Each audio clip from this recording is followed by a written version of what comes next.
बहुत समय पहले की बात है। कश्मीर की खूबसूरत घाटी में एक राजा राज करता था। राजा का महल झेलम नदी के किनारे था।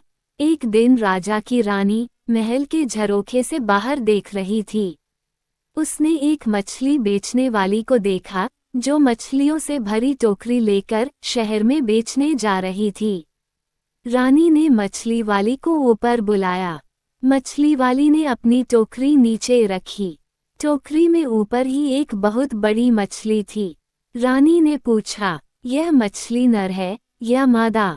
अगर मादा होगी तो मैं ले लूंगी। रानी का इतना कहना था कि मछली जोर से हंसी और टोकरी में नीचे चली गई। रानी और मछली वाली दोनों मछली के हंसने से डर गईं। मछली वाली ने जल्दी से टोकरी उठाई और वहां से चल दी। रानी सोच में पड़ गई, मछली को हंसते हुए तो न कभी देखा न सुना। जरूर यह कोई विशेष मछली होगी। जब तक मछली के हंसने के रहस्य का पता नहीं लगा लूंगी, चैन से नहीं बैठूंगी। शाम को जब राजा महल में आए तो रानी ने मछली की हंसी के विषय में बताया। राजा बोले, मछली आपकी बात सुनकर हंसने लगी। ये तो बड़ी अचरज की बात है। मैं कुछ नहीं जानती। आपको मछली क्यों हंसी, इसका पता लगाना पड़ेगा। रानी ने जिद की। दूसरे दिन राजा का दरबार लगा था। राजा ने सारी बात बताई और बोले, क्या कोई बता सकता है कि मछली क्यों हंसी? जब कोई कुछ नहीं बोला तो राजा ने अपने वजीर से कहा कि 6 माह के अंदर वो मछली के हंसने का कारण पता लगाकर बताएं, वरना उनका सिर धड़ से अलग कर दिया जाएगा। वजीर उसी दिन से मछली के हंसने का कारण पता करने में लग गए। बड़े बड़े ज्ञानी पंडितों से, जादूगरों से, साधु सन्यासियों से, सबसे पूछा, कोई कुछ नहीं बता सका। दूर दूर तक यात्राएं की पर कुछ पता नहीं चला। समय निकलता जा रहा था। 5 महीने निकल गए और वजीर कुछ पता नहीं लगा सके। उन्हें अपनी मृत्यु सामने दिखाई दे रही थी। उन्होंने अपने बेटे सुलेमान को बुलाया और कहा, बेटे मुझे तो 1 महीने के बाद राजा मरवा देगा। कहीं राजा का क्रोध तुम पर भी न उतरे, इसलिए तुम यहाँ से चले जाओ। सुलेमान अपने पिता से बहुत प्यार करता था। वह बोला, मैं आपको अकेला छोड़कर नहीं जाऊंगा। वजीर ने उसकी एक नहीं सुनी और समझा बुझाकर सफर पर भेज दिया। सुलेमान दुखी मन से बिना सोचे समझे जो रास्ता मिला उसी पर चल दिया। चलते चलते रास्ते में सुलेमान को एक किसान मिला। किसान शहर से सामान आदि खरीदकर अपने गांव जा रहा था। सुलेमान ने सोचा, एक से भले दो। वह भी किसान के साथ साथ चलने लगा। थोड़ी देर चलने के बाद सुलेमान बोला, देखिए चलते चलते हम दोनों थक गए हैं। ऐसा करते हैं कि आधे रास्ते आप मुझे लेकर चलिए और आधे रास्ते मैं आपको लेकर चलता हूँ। इस तरह से रास्ता आसानी से कट जाएगा। किसान उसकी बात सुनकर अचकचा गया। आधे रास्ते यह मुझे लेकर चलेगा और आधे रास्ते में? कैसी बेवकूफ़ी की बात है, किसान ने सोचा और चुपचाप आगे बढ़ता रहा।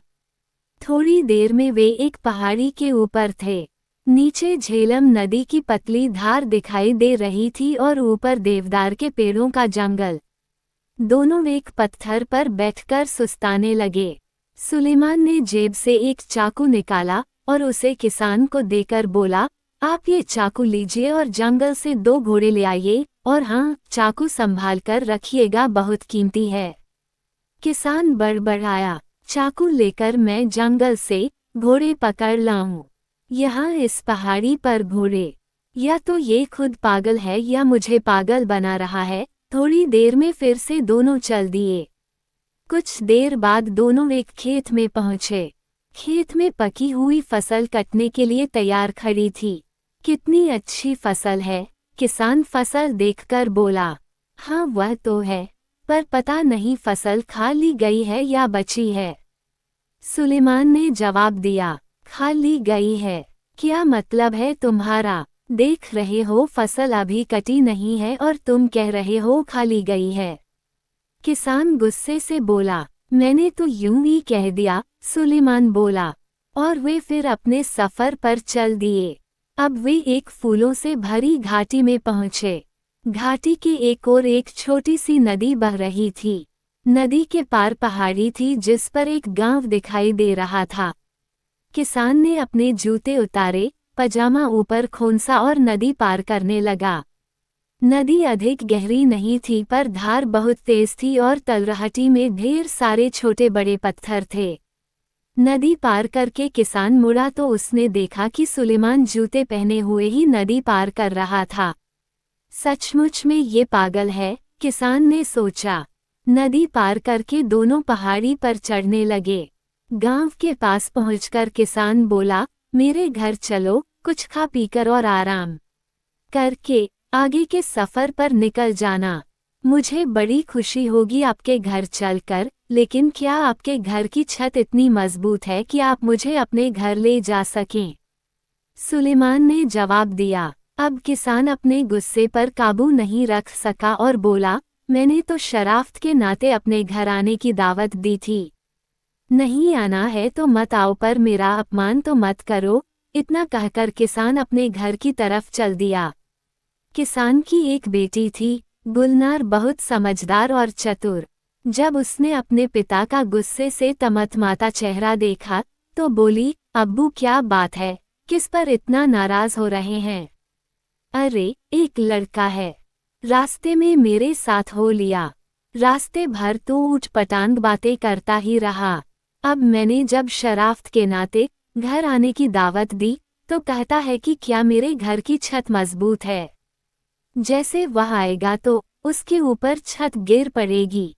किसान बोला। अपने पिता की बात सुनकर गुलनार हंसने लगी।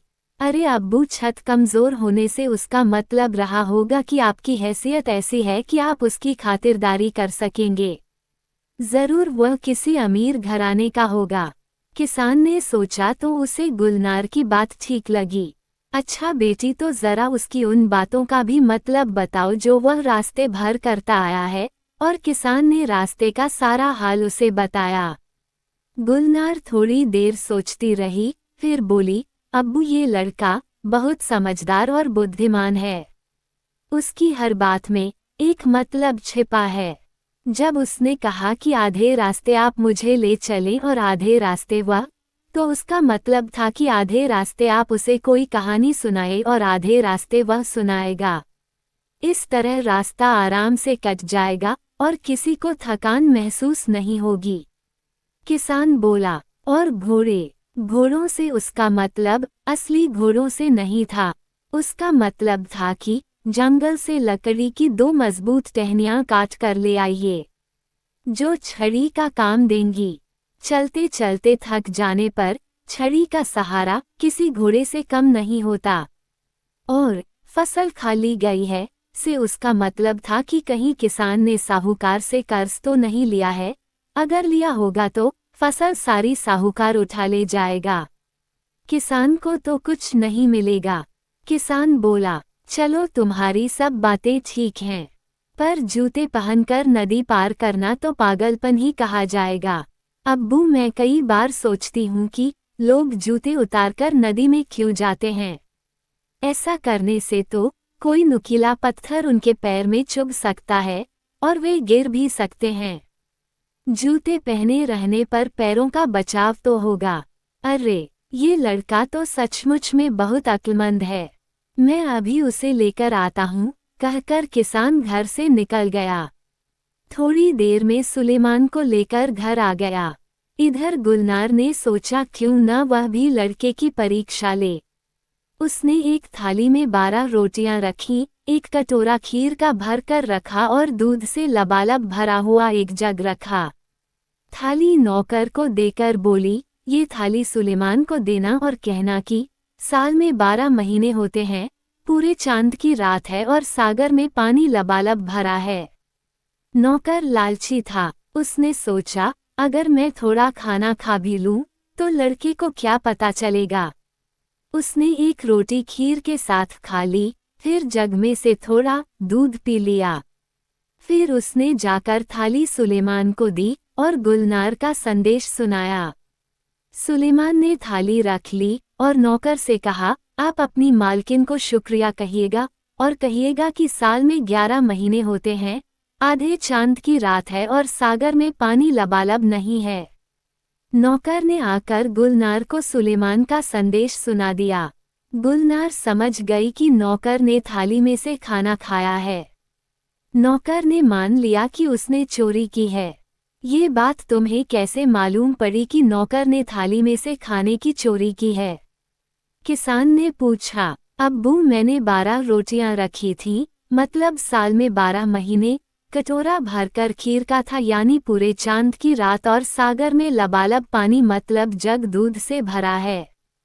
सुलेमान ने कहलवाया, साल में 11 महीने हैं, मतलब 11 रोटियां, आधे चांद की रात मतलब कटोरा आधा खाली, और सागर में पानी कम है, मतलब जग में दूध कम है। वाह, तुम दोनों का जवाब नहीं, किसान बोला। शाम को सुलेमान आया। खाना खत्म होने के बाद गुलनार ने सबको कहवा दिया। कहवा पीते पीते सुलेमान ने अपने पिता और मछली की हंसी के बारे में बताया और बोला, अगर जल्दी ही मछली की हंसी का रहस्य नहीं सुलझा तो मेरे अब्बू की जान चली जाएगी। क्या आप कुछ मदद कर सकती हैं? गुलनार चुप होकर थोड़ी देर सोचती रही। कुछ देर में उसके होठों पर मुस्कान आ गई। चलिए, मैं भी आपके साथ चलती हूँ। मछली के हंसने का रहस्य मैं राजा को ही बताऊंगी। सुलेमान गुलनार के साथ उसी वक्त अपने नगर की तरफ चल दिया। उसके पिता चिंता के मारे खाट से लग गए थे। सुलेमान को देखकर बोले, तुम क्यों आ गए? मैंने तुम्हें आने से मना किया था। अब्बू, आपकी चिंता खत्म हुई। गुलनार मछली की हंसी का रहस्य समझ गई है। आप हमारे साथ फौरन राजा के पास चलिए। वजीर को देखते ही राजा ने पूछा, क्यों वजीर, मछली क्यों हंसी, कुछ पता चला? वजीर बोला, हाँ महाराज, इसका उत्तर ये लड़की देगी। तब गुलनार ने राजा से कहा, महाराज, आपके महल में एक पुरुष स्त्री के भेष में रहता है। ये बात उस मछली को पता थी, इसलिए वह हंसी थी। हमारे महल में पुरुष? असंभव। राजा बोला, महाराज, अभी इसका फैसला हो जाता है। गुलनार ने जवाब दिया। अब उसने एक बड़ा सा गड्ढा खुदवाया। फिर महल की सारी दासियों को उस गड्ढे को कूदकर पार करने के लिए कहा। कोई भी दासी उस गड्ढे को पार नहीं कर सकी, सिवाय उस दासी के जो असल में एक पुरुष था। वह एक चोर था और राजा के महल में चोरी करने के इरादे से रह रहा था। राजा ने उसे कारागार में डलवा दिया। राजा ने गुलनार को बहुत सारी धन दौलत इनाम में दी और उसकी बुद्धिमानी की सराहना की। थोड़े दिनों में सुलेमान और गुलनार का विवाह हो गया। दोनों सुखपूर्वक जीवन बिताने लगे।